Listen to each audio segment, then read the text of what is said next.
예수께서 공생의 3년을 지나시면서 상당히 어떻게 생각하면 우리 생활로 얘기하면 밤낮 없이 바쁘게 그렇게 살아가셨습니다.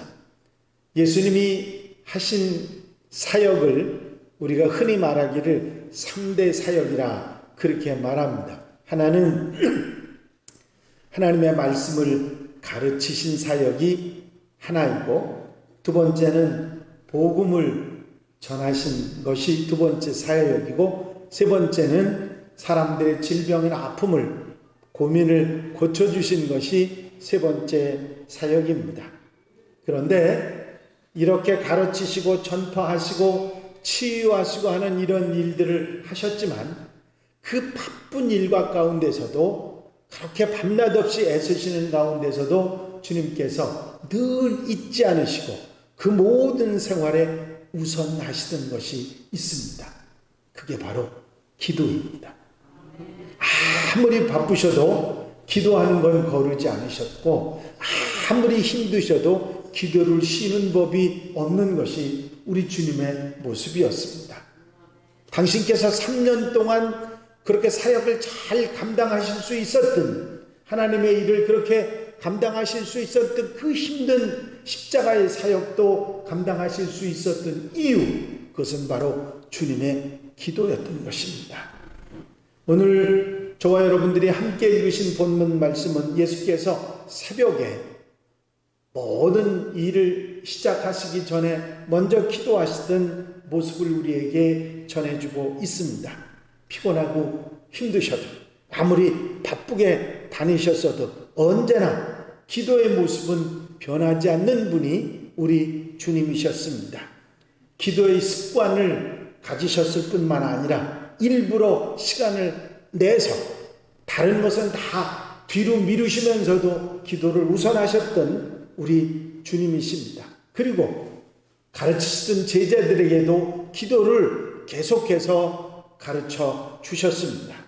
이제 그때 당시의 제자들에게 뿐만 아니라 오늘 하나님의 사람들인 우리들에게도 우리 주님께서는 기도로 기도하라, 기도할 것을 우리에게 말씀하시고 기도에 힘쓸 것을 말씀하시는 줄로 믿습니다.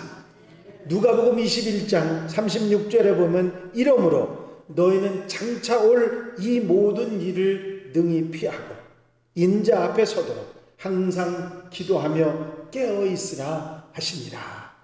여기서 말씀하시는 장차 올 이 모든 일들, 여러분 우리가 당한 이 코로나뿐만 아니라 우리 앞에 올 많은 일들이 있는데 능히 피하고 인자 앞에 설 수 있도록 항상 기도하며 깨어있어야 한다.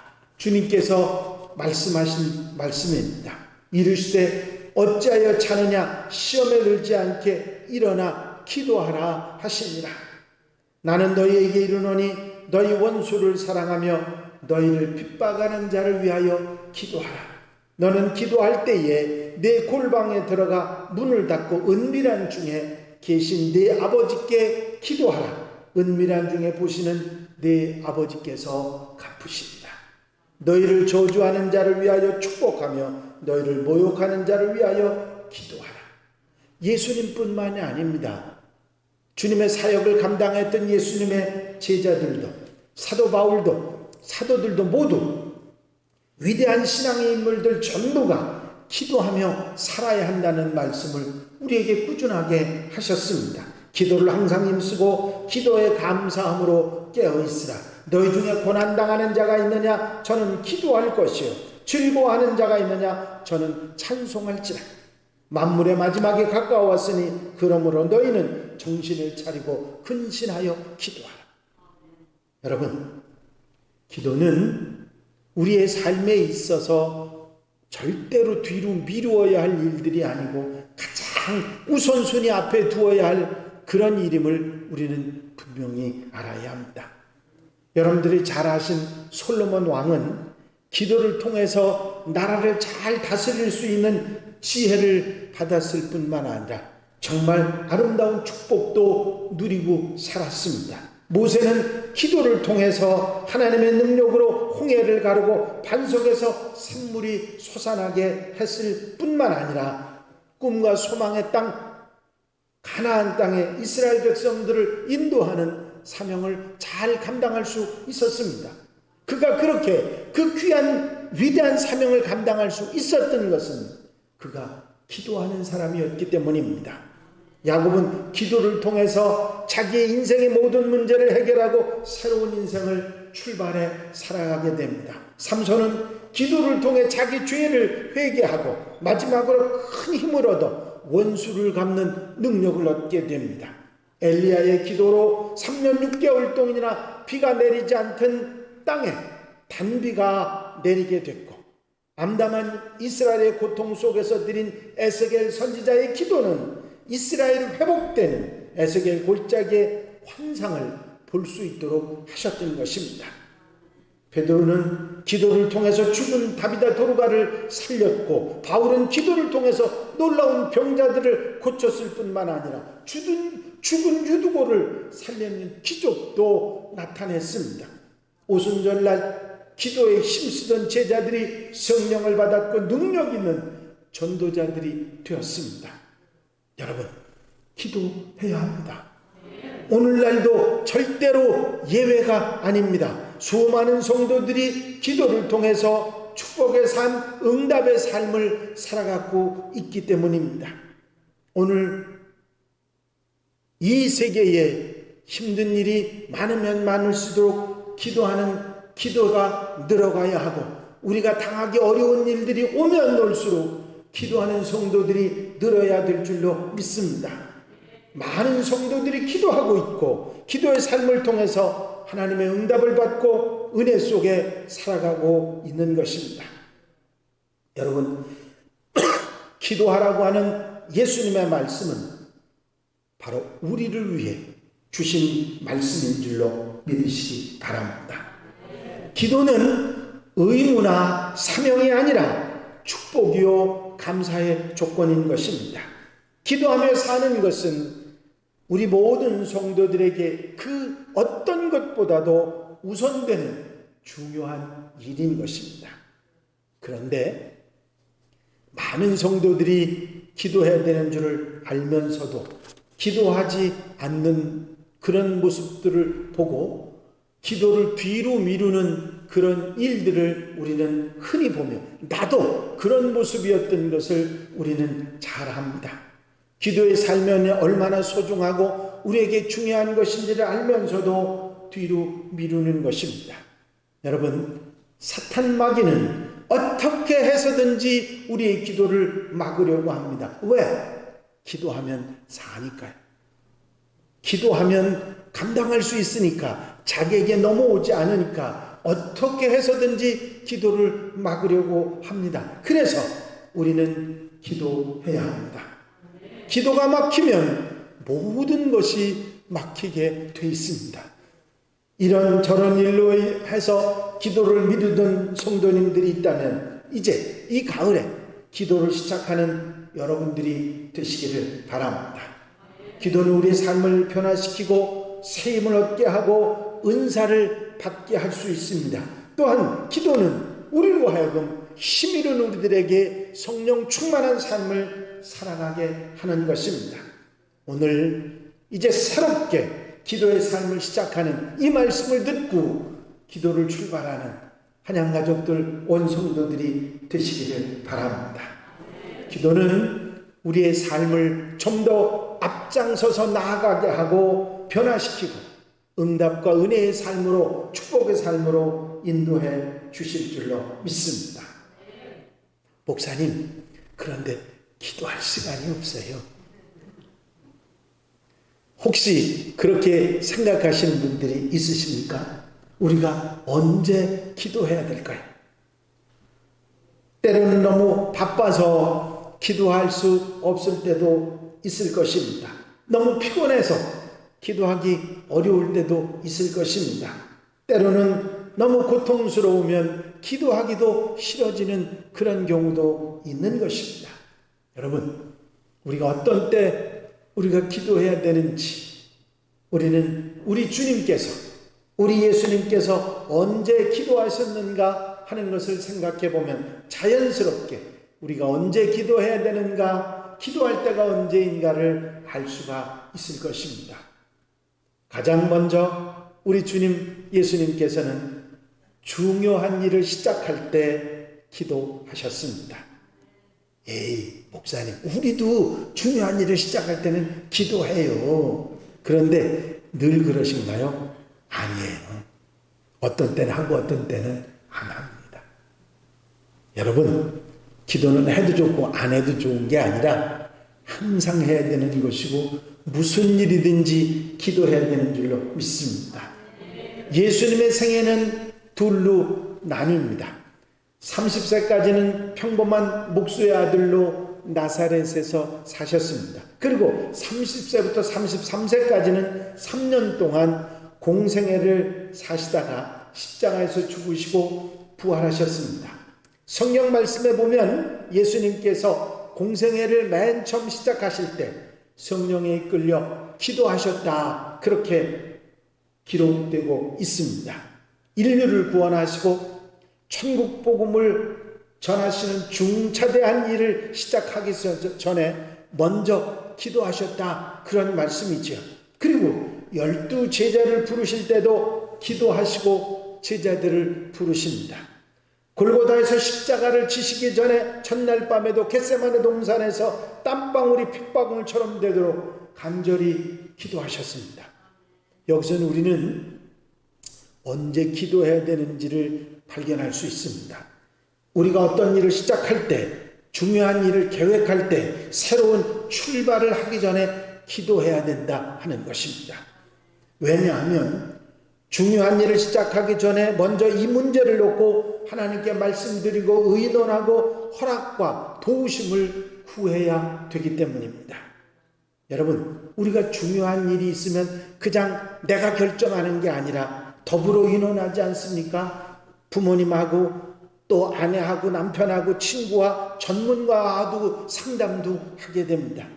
그런데 믿음을 가진 성도가 하나님께 의논하지 않고 하나님께 상담하지 않고 하나님의 허락과 도우심을 구하지 않고 시작한다고 하는 것은 참으로 지혜롭지 못한 행동입니다. 그렇기 때문에 직장이나 학교를 선택하기 전에, 무슨 중요한 일을 시작하기 전에 먼저 하나님께 기도하는 일이 중요한 것입니다. 결혼을 앞둔 젊은이들이 배우자를 만나기 전에 하나님 뜻대로 사는 사람을 만나게 해달라고 기도해야 되는 것이지요. 사업을 시작할 때도 하나님께 기도해야 되고, 무슨 목표와 계획을 시작할 때도 세우기 전에 먼저 기도해야 하는 것입니다. 하루를 시작할 때도 하나님께 기도하고 시작하는 것이 하루를 보람있게 사는 이유가 되는 것입니다. 오늘 하루는 나의 생에 있어서 가장 중요한 시간이 될 수 있기 때문에 기도는 꼭 하고 시작하는 성도들이 되시기를 바랍니다. 여러분들 잘 아시는 믿음의 조상, 축복의 조상인 아브라함은 믿음의 사람이었고 기도의 사람이었습니다. 그런데 창세기 24장에 보면 아브라함의 늙은 종이었던 다메섹 사람 엘리에셀도 주인 아브라함의 믿음을 본받아서 믿음의 사람이었고 기도하는 사람이었습니다. 아브라함이 나이 많아 늙고 이삭은 아직 장가를 들지 못했을 때 아브라함이 이삭의 배필을 구하기 위해서 아브라함이 동생이 살던 나홀 성으로 엘리에셀을 보냅니다. 아브라함은 가나안 여인 중에서 며느리를 고르지 않고 동족 중에서 며느리를 얻기 위해서 나홀성으로 엘리에셀을 보냈던 것입니다. 나홀성에 도착한 엘리에셀이 성 밖의 우물가에 앉아서 하나님께 구체적이고 간절한 기도를 드립니다. 우리 주인 아브라함의 하나님 여호와여, 원컨대 오늘날 나로 순적히 만나게 하사 나의 주인 아브라함에게 은혜를 베푸시옵소서. 성중 사람의 딸들이 물길러 나오겠사오니 내가 우물 곁에 섰다가 한 소녀에게 이르기를 청컨대 너는 물 항아리를 기울여 나로 마시게 하라 하리니 그의 대답이 마시라, 내가 당신의 약대에게도 마시우리라 하면 그는 주께서 주의 종 이삭을 위해서 정하신 자라. 이로 인하여 주께서 나의 주인에게 큰 은혜 베푸심을 내가 알겠나이다. 아주 구체적으로 기도를 했습니다.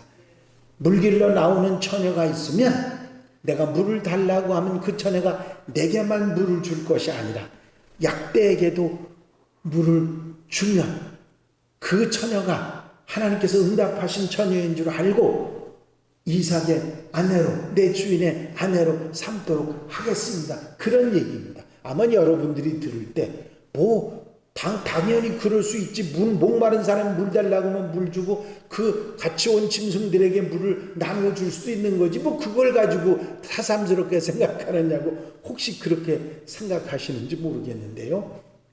약대가 물을 얼마나 먹는지 아십니까?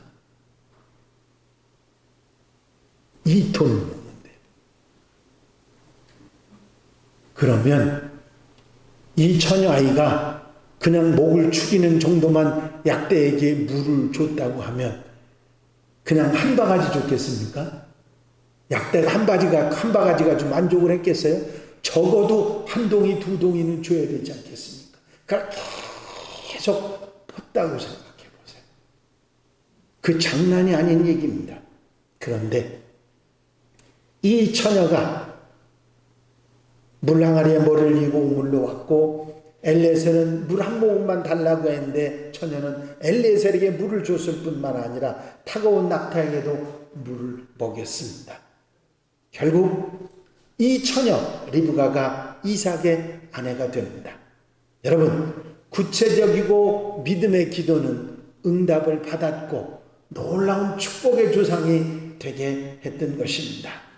여러분, 어떤 일이든지 기도하는 사람이 잘 됩니다. 기도의 응답을 받고 기도 응답 속에 사는 사람이 잘 되는 역사가 있는 줄로 믿습니다. 왜냐하면 기도하는 사람, 그 사람은 이미 하나님께서 함께 하시는 사람이기 때문입니다. 만약에 되지 않을 일을 시작한다면 우리 주님께서는 기도할 때 막으실 줄로 믿습니다. 그래서 우리는 언제나 기도해야 됩니다. 특별히 어떤 일을 시작할 때, 인생의 중요한 일을 계획할 때 먼저 기도해야 됩니다. 그럴 때 우리 주님께서는 안내자와 인도자가 되셔 이끌어 주실 줄로 믿습니다. 또 한 가지, 주님께서는 어렵고 힘드실 때 기도하셨습니다. 여러분, 사람이 살다 보면 어려운 때, 힘든 때, 고통스러운 때가 있습니다. 또 중대한 결단을 해야 될 때도 있습니다. 우리 주님께서도 곤고한 때가 있었고 중대한 결단을 해야 될 때가 있었습니다. 그럴 때 주님께서는 간절하게 기도하셨습니다. 유월절을 지키기 위해서 예루살렘에 올라오셨고, 유월절이 지나기 전에 온 인류를 위해서 속죄의 제물이 돼서 십자가 지는 것이 하나님의 뜻이라는 것을 아셨습니다. 십자가의 길이 얼마나 고통스럽고 얼마나 감당하기 어려운 길인지 너무나 잘 아시는 주님께서 얼마나 힘들고 괴로우셨으면 함께 동행했던 베드로, 요한, 야고보 세 사람에게 기도를 부탁하셨겠습니까? 주님께서는 3년 동안 제자들과 함께 같이 지내셨지만 예수님 자신을 위해서 기도해달라고 부탁하신 것은 처음 있는 일이었습니다. 예수님께서는 당신이 인류를 위해서 지셔야 될 십자가였지만 그 십자가의 고통이 너무 큰 것이고 십자가의 청이 너무 수치스러운 것임을 잘 아셨기 때문에 채찍에 맞아야 하고 가시면류관을 쓰시고 발가벗기 운 채 조롱을 당해야 되고 십자가에 달려서 살을 찢기는 고통을 당하게 될 것을 아셨기에 겟세마네 동산에서 내 아버지여, 만일 할만하시거든 이 잔을 내게서 지나가시게 하옵소서. 그러나 나의 원대로 마옵시고 아버지의 원대로 하옵소서. 몸부림치며 간절하게 기도하셨던 것입니다. 여러분, 사람들은 고통스러운 일이 생기고 위급한 일이 생기면 하나님을 찾게 돼 있습니다. 누구나 마찬가지죠. 만약에 아직까지도 이렇게 간절하게 매달리는 기도를 드리지 못한 사람이 있다면 그것은 감사할 일입니다. 왜냐하면 그렇게 위급한 일이 많지 않았다는 얘기가 될 것이기 때문입니다. 여러분, 위급한 기도, 급한 기도, 진실한 기도, 그것을 드릴 수 있는 성도들이 되시기를 바랍니다.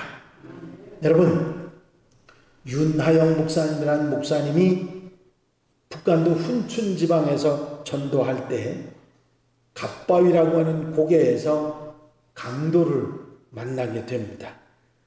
세 사람이었는데 칼을 들고, 한 사람은 도끼를 들고, 한 사람은 낫을 들고 이 목사님을 쫓아왔습니다. 사람의 힘으로는 도저히 당적할 수 없고 쫓아오는데 얼마나 빨리 쫓아오는지 달리면서도 이 목사님이 기도할 수밖에 없었습니다.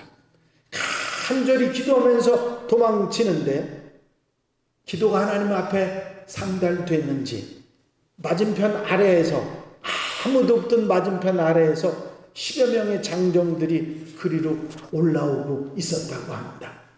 여러분, 하나님께서는 우리에게 우리가 위급할 때, 절망에 빠져 있을 때 기도하게 만드시는 것을 볼 수 있습니다. 여러분, 우리가 기도할 때라고 생각이 들고 성령께서 내 속에서 너 지금 기도해야 된다고 할 때 기도하셔야 합니다. 그때가 얼마나 중요한 때인지 몰라요. 내가 위급한 상황, 어려운 상황, 힘든 상황 기도하라고 하실 때, 기도할 때 내게 기도의 명령이 있을 때 기도하는 것이 얼마나 중요한지를 모릅니다. 여러분, 힘들 때, 어려울 때 기도 먼저 하는 여러분들이 되시기를 바랍니다.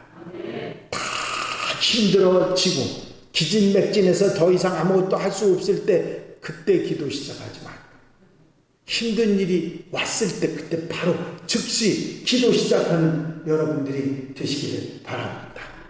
또 주님께서는 형통할 때도 기도하셨습니다. 평상시에 물론 기도하셨고 예수님의 이름이 세상에 알려지고 그 명성이 높아질 때도 교만에 빠지지 않고 시험에 들지 않기 위해서 은밀하게 기도에 힘쓰셨던 것입니다. 요한복음 6장 1절부터 15절까지를 보면 보리떡 5개와 물고기 2마리로 5,000명을 먹이시는 놀라운 기적이 일어났을 때 백성들은 예수님을 자신들의 왕으로 삼으려고 했습니다. 하지만 주님께서는 백성들의 마음을 미리 아시고 그 자리를 떠나서 한적한 곳으로 가셔서 기도를 하십니다.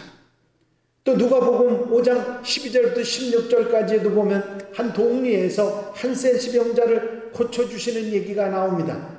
이렇게 많은 병자들을 고쳐주시니까 소문이 온 유다에 퍼져서 수많은 사람들이 몰려들기 시작합니다. 그러나 주님께서는 그 자리를 피해서 한적한 곳에 가셔서 기도하셨다고 성경은 기록하고 있습니다. 여러분, 왜 주님께서 그때 한적한 곳에 가서 기도하셨을까요? 예수님께서도 우리와 똑같은 인성을 가지고 계셨기 때문에 교만에 빠지려는 마음을 억제시키고 겸손을 유지하기 위해서 기도하셨던 것입니다. 명성이 높아지고 많은 사람들이 예수님을 따르게 되고 백성들이 예수님을 왕으로 삼으려고 할 때 예수님의 마음에 시험이 찾아올 수도 있었던 것이죠. 이 시험을 물리치고 이기시기 위해서 한적한 곳에 가셔서 기도하신 것입니다. 여러분, 유명한 사람들이, 윗자리에 있는 사람들이 빠지기 쉬운 함정이 교만과 사탄의 시험입니다. 그래서 넘어지는 사람들이 얼마나 많습니까? 자신이 유명해지면 교만해져서 우쭐거리다 넘어지는 사람들이 많이 있습니다. 다윗이 그랬고 솔로몬 왕이 그랬고 히스기야 왕이 그랬습니다. 여러분, 저는 가끔 아주 귀한 자리에 그 좋은 자리를 맡는 분들을 보고서 가서 축사를 하거나 그분들의 격려사를 할 때가 있었습니다. 그때는 제가 감리사가 처음 되었을 때 어느 분이 제게 해주신 말씀을 잊지 않고 그분들에게 얘기를 해줍니다. 그 얘기가 뭐냐면 옷걸이 얘기입니다. 옷걸이가 세탁소에 많이 있었습니다. 그런데 어느 날 새 옷걸이들이 그 세탁소에 들어왔습니다. 그런데 헌 옷걸이가 나서서 새로 들어온 옷걸이들에게 이 얘기를 했습니다. 얘들아, 너희가 옷걸이로서의 사명을 다하는 방법을 내가 가르쳐 주마. 그러면서 이 헌 옷걸이가 하는 얘기가 뭐냐면, 너희는 옷걸이지 너희 옷걸이 위에 걸치는 턱시도나 좋은 옷이 아니다. 옷걸이라고 하는 사실을 잊어버리지만 않으면 너희는 옷걸이의 사명을 정말 잘 감당할 수 있을 것이다. 이 새 옷걸이들이 무슨 얘기인가 했는데, 사실은 그 옷걸이들이 가끔 가다가 좋은 옷을 입으면 내가 이런 사람이야 하고 뻐길 수 있고, 내가 이런 옷을 입었어 하고 교만해질 수 있다는 이야기인 것이죠. 그래서 제가 한 얘기입니다. 여러분, 우리는 옷걸이입니다. 아무리 좋은 옷을 입어서 그 옷이 아무리 귀하다 할지라도 내가 옷걸이라는 사실을 잊어버리지만 않으면 우리는 교만해지지도 건방지지도 잘못되지도 않을 수 있습니다. 옷걸이라는 사실만 잊어버리지 마십시오 하는 얘기를 여러 번 했던 기억이 납니다. 그런데 그 이야기를 들은 많은 사람들이 무슨 이런 위치에 있으면서 가끔 가다 보면 자기가 입은 그 옷이 자기인 줄로 착각하고 그렇게 교만해지는 사람들을 볼 수 있었습니다. 여러분, 우리가 옷걸이라는 사실만 잊어버리지 않으면 하나님께서 주신 내게 어떤 옷을 입혀줬든지 우리는 절대로 교만하거나 어리석은 삶을 살아가지 않을 수 있을 줄로 믿습니다. 여러분, 예수께서 형통할 때 기도하셨던 이유가 무엇이겠습니까? 당신이 교만하거나 어리석은 생각을 하지 않기 위해서인 것입니다. 여러분, 히스기야 왕도 하나님의 은혜를 그렇게 생명을 연장받는 그런 은혜를 입고서도 교만해져서 곡간을 다 열어 보여주고 무기고를 다 보여줬다가 나라가 망하는 어처구니 없는 일을 겪게 되는 것을 보게 됩니다. 여러분, 우리는 일이 잘 될 때 오히려 겸손해져야 되고 윗자리에 있을 때 오히려 낮아져야 됩니다. 사업이 잘 되고 하나님께서 많은 복을 주실 때 시험에 빠지지 않도록 경계해야 될 줄로 믿습니다. 오래전에 3일밤 예배 전혀 제 눈에 들어오지 않는 성도가 세 사람이 손님 같은 사람이 저 뒷자리에 앉아서 예배를 드렸습니다. 못 보던 사람들인데 그랬는데 그 세 사람이 예배가 끝나고 오더니 그 중에 한 사람이 저를 보더니 목사님 안녕하세요 하고 인사를 하는 것입니다. 누구세요? 그랬더니 그 친구가 저보고 하는 얘기가 제가 첫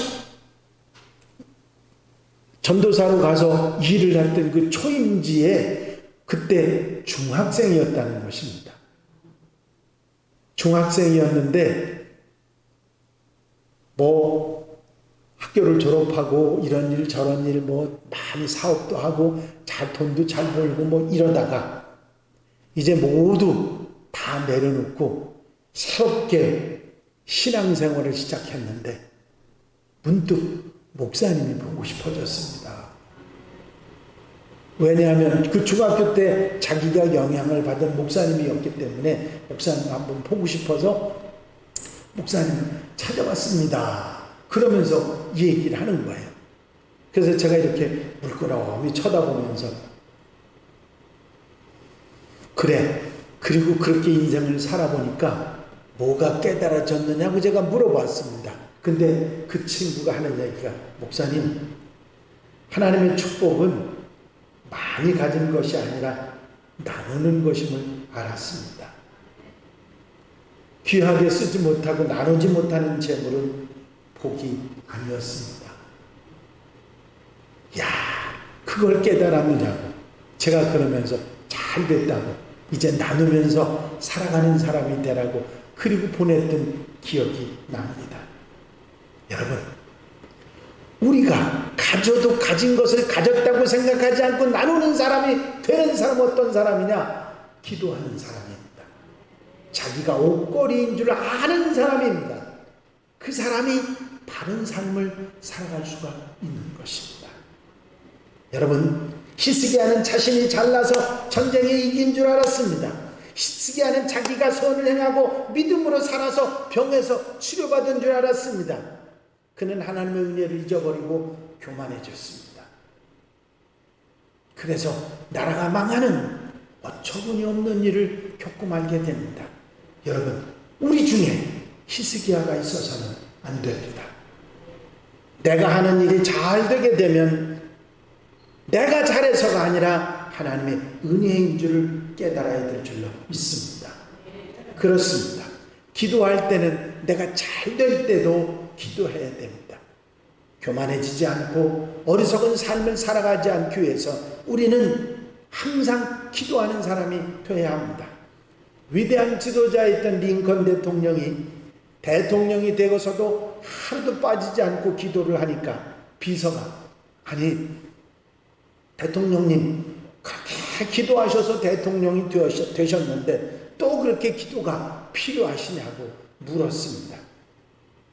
링컨 대통령이 되기 전에는 어려움을 이기기 위해서 기도했지만 이제 대통령이 돼서 정상에 올랐으니 내 자신과 싸우기 위해서 기도한다고 그렇게 대답을 했다고 합니다. 여러분, 주님께서 기도로 일을 시작하셨고 기도로 어려움을 이기셨고 기도로 교만에 빠지지 않고 시험을 물리치셨습니다. 우리 주님도 그렇게 하셨는데 우리가 무엇 때문에 기도하지 않겠습니까? 여러분, 우리도 기도를 통해 승리하는 성도가 되어야 될 줄로 믿습니다. 기도는 우리를 살리는 것이고 기도는 축복이고 기도는 하나님의 사랑의 증거요 감사의 조건입니다. 기도는 교만에 빠지지 않고 시험에 빠지지 않게 하는 능력이 기도입니다. 이제부터는 기도로 사시기 바랍니다. 그리고 기도함으로 하나님의 사랑을 더 많이 받는 여러분들이 되시기를 바랍니다. 기도할 때 지금이 바로 기도할 때입니다. 저를 따라 한번 하시겠습니다. 기도는 저금입니다. 급할 때 쓰는 저금입니다. 여러분, 기도는 생각이나 마음이 아닙니다. 기도는 각오나 결단도 아닙니다. 기도는 실제 내가 행하는 것이고 그래야 우리에게 복이 되는 것입니다. 기도로 보다 넘치는 복된 인생을 살아갈 수 있는 한양가족 성도들이 되시기를 바랍니다. 여러분, 기도할 때 막아주시는 것도 은혜이고 기도할 때 들어주시는 것도 은혜이고 기도할 때에 기다리라고 하는 것도 축복입니다. 기도하는 사람이 복받고 기도하는 사람이 응답받고 기도하는 사람이 제대로 살 수 있습니다. 기도하는 성도들이 되시기를 바랍니다. 기도드리십니다. 사랑과 내가 용심하리으나 아버지 하나님, 주님께서 기도하셨던 모습들을 우리가 생각하면서 이제 중요한 일을 앞두고 고난과 아픔과 고통이 있으실 때도 잘 되실 때도 형통할 때도 기도하셨던 주님의 모습을 본받아 언제나 어디서나 어떤 상황 속에서도 기도하며 기도로 주신 축복을 누리며 사는 하나님의 백성들 되게 하옵소서. 이 가을에 기도하는 성도들이 되도록 이끌어 인도해 주시옵소서. 허락하여 주실 줄로 믿사옵고 예수 그리스도의 이름으로 기도하옵나이다. 아멘.